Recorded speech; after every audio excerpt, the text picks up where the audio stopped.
ஆச்சி பாதாம் ட்ரிங்க். ஆச்சி பாதாம் ட்ரிங்க் ஒன்னு வாங்கினா ஒன்னு ஃப்ரீ.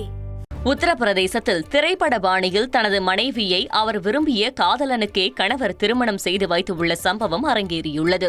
சந்த் கபீர் நகர் பப்லு ராதிகா தம்பதியருக்கு 8 ஆண்டு திருமண வாழ்க்கையில் 2 குழந்தைகள் உள்ள நிலையில் அவரது மனைவி வேறு ஒருவரை காதலிப்பதை அறிந்த பப்லு காதலனுடன் மனைவிக்கு திருமணம் செய்து வைத்தார்.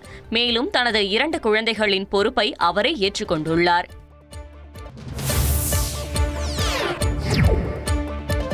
திருப்பதி ஏழுமலையான் கோயிலில் 3 பக்தர்கள் மூலம் ஒரே நாளில் 2,45,00,000 ரூபாய் நன்கொடையாக வழங்கப்பட்டுள்ளது. சென்னையைச் சேர்ந்த ஜினேஸ்வர் அன்னப்பிரசாத அறக்கட்டளைக்கு 1 கோடி ரூபாயும், ஸ்ரீலங்காவைச் சேர்ந்த பக்தர் 1 கோடி ரூபாயும், நொய்டாவைச் சேர்ந்த பக்தர் 45 லட்சம் ரூபாயையும் நன்கொடையாக வழங்கியுள்ளனர். ஆச்சி பாதாம் ட்ரிங்க். ஆச்சி பாதாம் ட்ரிங்க் ஒன்னு வாங்கினா ஒன்னு ஃப்ரீ.